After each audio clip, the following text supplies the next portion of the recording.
Haleluya. Pujilah hai hamba-hamba Tuhan, pujilah nama Tuhan. Kiranya nama Tuhan dimasyurkan sekarang ini dan selama-lamanya. Dari terbitnya sampai kepada terbenamnya matahari, terpujilah nama Tuhan.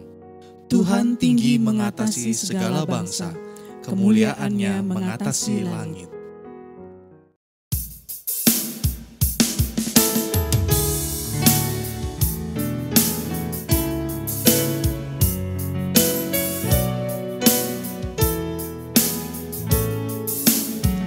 Ya Allah, kasih-Mu besar, lebih besar dari segala, tiada terduga dalamnya, tiada terjangkau luasnya. Ya Yesus, kasih-Mu besar, lebih besar dari segala, hidup kekal Engkau beri, dan aku hidup berseri. Dalam doa aku bersyukur atas limpah kasih-Mu. Ajar aku mengasihi-Mu dan sesama manusia.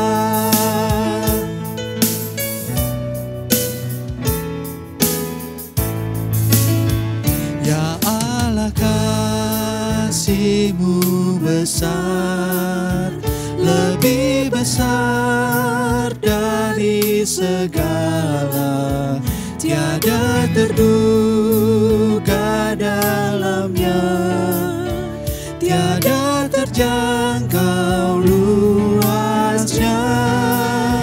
Ya Yesus, kasih-Mu besar, lebih besar dari segala, hidup kekal Engkau beri, dan aku hidup berseri.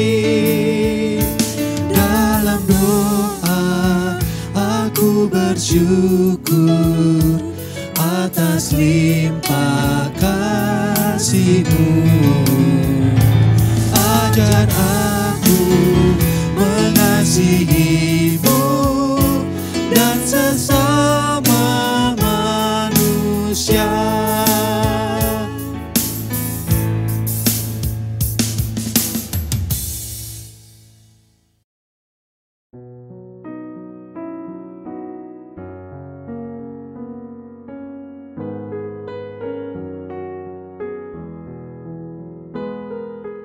Ketika berada di pembuangan Babel, bangsa Israel mendapatkan berita yang sangat menggembirakan.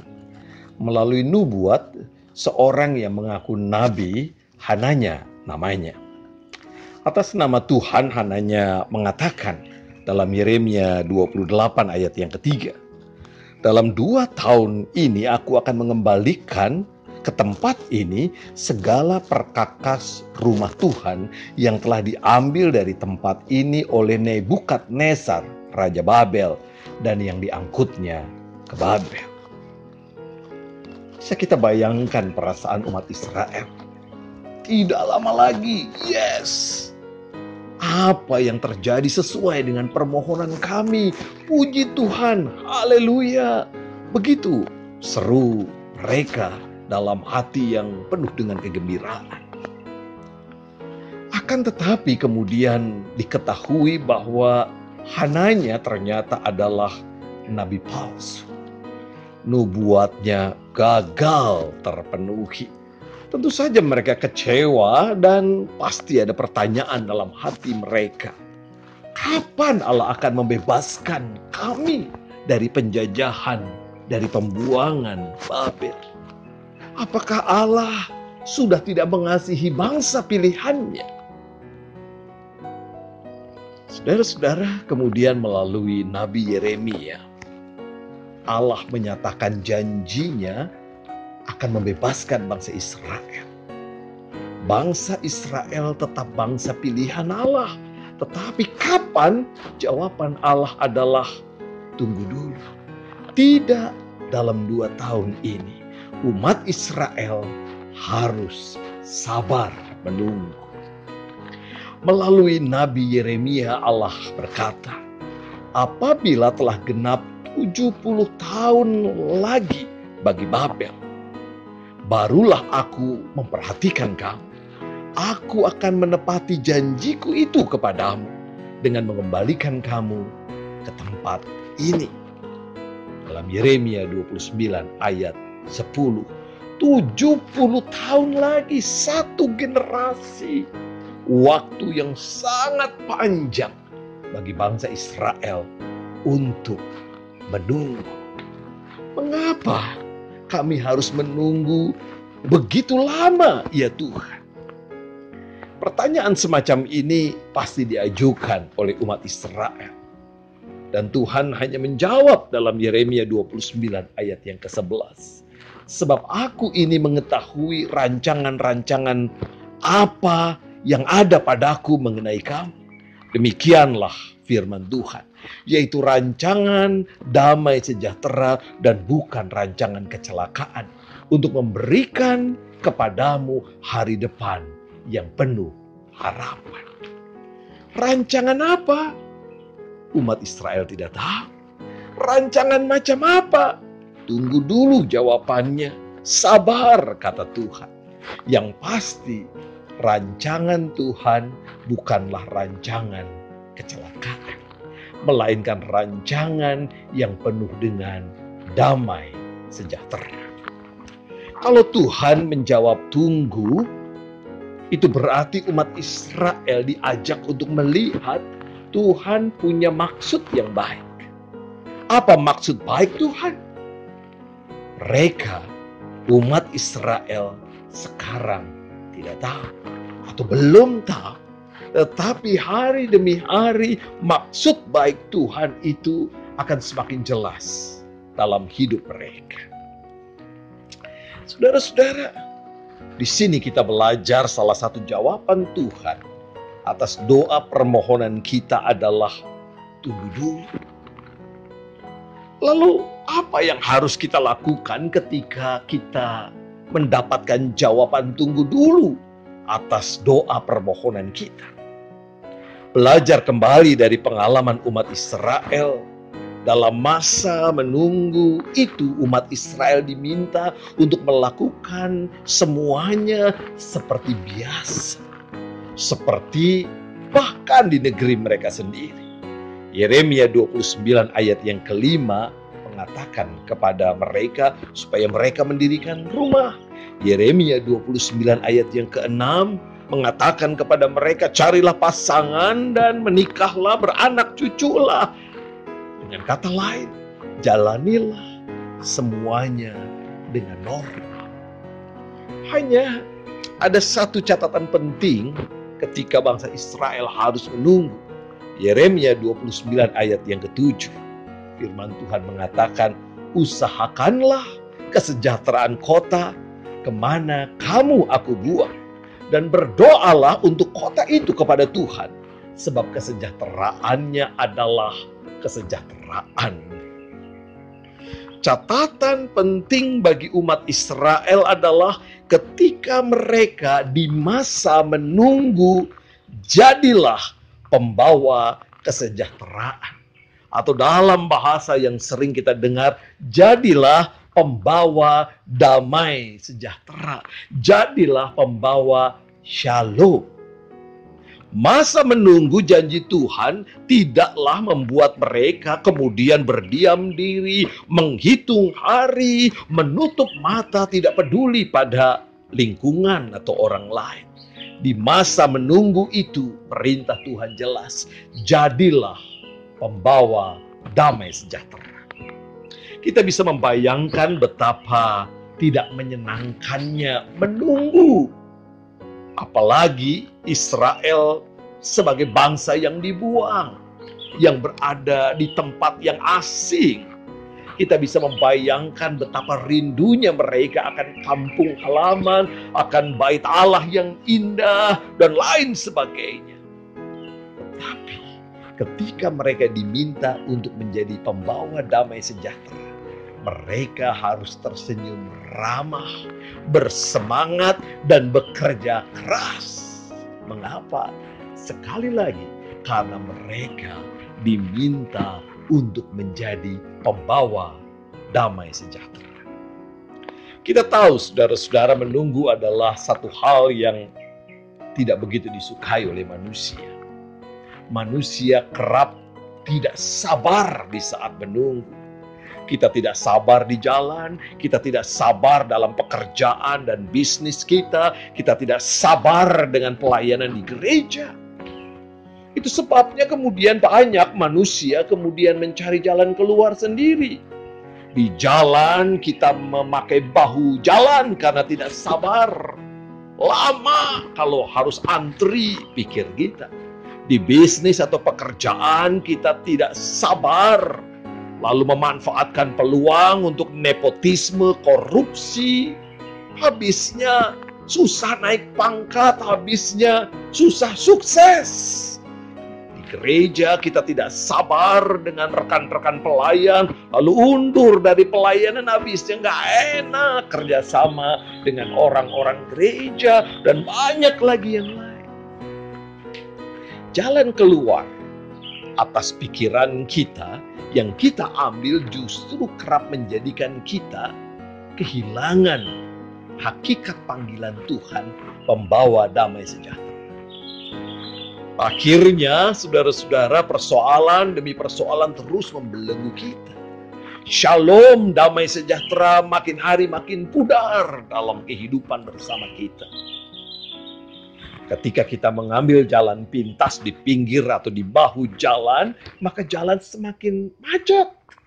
Ketika semua orang ingin mengambil bahu jalan, korupsi dan nepotisme mungkin membuat kita terpuruk karena ditangkap KPK, atau setidak-tidaknya kalau kita punya kesadaran akan ada banyak orang yang hidup dalam ketidakdamai sejahteraan. Ada pemimpin KPK yang pernah mengatakan kalau saja Indonesia bersih dari korupsi, maka penghasilan per bulan orang yang bekerja bisa lebih dari 30 juta rupiah per bulan. Tetapi karena korupsi begitu banyak orang yang tidak sejahtera. Gereja tidak maju jalan di tempat oleh karena banyak talenta-talenta yang Tuhan tanamkan di gereja dipendam oleh pemiliknya. Pembelajaran dari umat Israel di tengah masa menunggu menjadi sangat berarti buat kita. Masa menunggu itu bagaikan kawah candra di muka, tempat penempaan yang membuat iman dan pengharapan kita semakin kuat kepadanya. Bukankah saat ini hidup kita berada dalam masa penantian? Kita tetap menunggu Tuhan yang datang kembali entah kapan, tetapi itu janjinya. Bukankah kita saat ini disuruh menunggu, sabar menanti Tuhan yang datang, dan dalam masa itu kita diminta untuk melakukan apa yang baik bagi kehidupan. Jadilah shalom, pembawa damai sejahtera di masa penantian itu. Bukankah kita saat ini harus menunggu akhir dari pandemi COVID-19? Di masa menunggu ini sabarlah, lakukanlah apa yang baik bagi kehidupan, dan jadilah pembawa shalom. Jadilah pembawa damai sejahtera secara kreatif di masa menunggu ini. Dan orang yang sabar, kata banyak orang, disayang Tuhan. Sabarlah dalam menanti dan percayalah, janji Tuhan akan ditepati pada waktunya. Tuhan mencintai kita semua. Amin.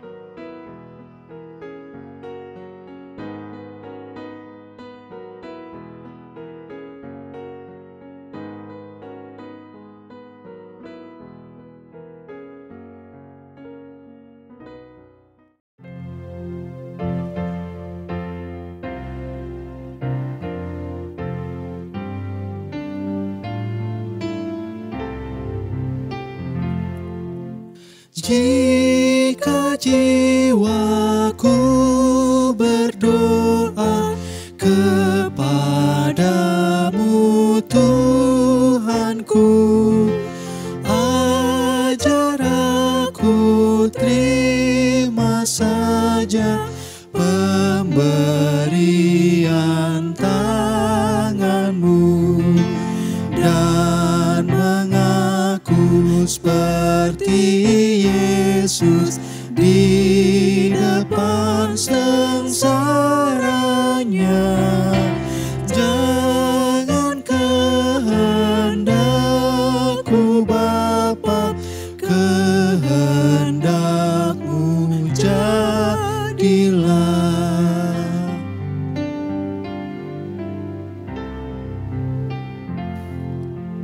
Apa juga yang kau timbang baik untuk hidupku, biar aku pun setuju dengan maksud hikmatmu, menghayati dan percaya walau hatiku lemah. Jangan kehendakku Bapa, kehendakmu jadilah.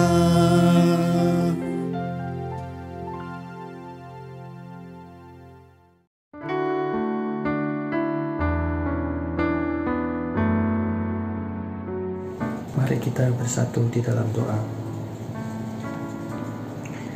Bapa kami di sorga, kembali kami datang kepadamu. Kami kembali berdoa di tengah-tengah situasi sulit seperti saat ini, situasi pandemi COVID yang belum mereda. Namun kami tetap bersyukur Engkau masih menyertai kami. Bersyukur untuk berkat-berkat yang terus kami terima. Bersyukur untuk teguran, untuk peringatan-Mu, untuk hal-hal baru yang banyak kami harus terima dan harus kami sesuaikan. Kami juga bersyukur untuk kami boleh belajar bersabar, belajar menunggu, belajar menahan diri menantikan wabah ini berlalu. Terkadang kami merasa bosan, merasa jenuh, merasa penantian situasi ini terlalu lama. Terkadang kami juga merasa doa-doa kami seperti lama sekali untuk terjawab. Kami harus menunggu jawaban-Mu. Di tengah-tengah kebiasaan kami, kebiasaan dunia yang bergerak cepat, yang bergerak instan, membuat kami juga terbiasa untuk melakukan segala sesuatunya dengan cepat, menerima jawaban dengan cepat. Namun, bukan demikian adanya pengajaran dari-Mu. Ampuni kami ini Tuhan yang tidak sabar menunggu. Kami mau belajar untuk duduk diam di bawah kaki-Mu.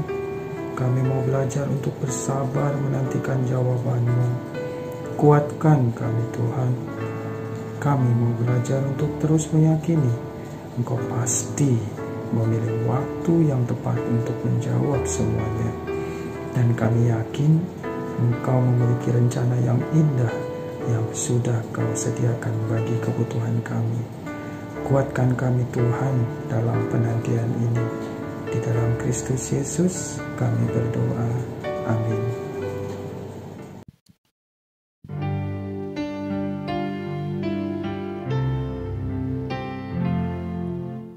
Aku cari penghiburan hanya dalam kasih-Mu, dalam susah di Kau saja perlindungan hidupku. Ku mengaku seperti Yesus di depan sengsaranya. Jangan kehendakku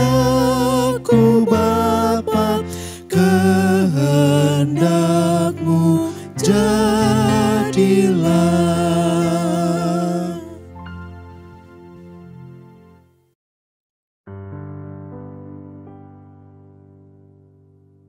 Kiranya berkat dari Allah Tritunggal yang terus bergerak dan bekerja di tengah dunia melingkupi kita. Kiranya kasih abadi Bapa terus menemani kita dalam kehidupan kita. Kiranya Yesus Kristus terus menolong kita menjadi mitra Allah bagi pembangunan kerajaan-Nya. Kiranya Roh Kudus tetap tinggal di tengah kita dan mengilhami kita dalam menjalani perjalanan kehidupan. Amin.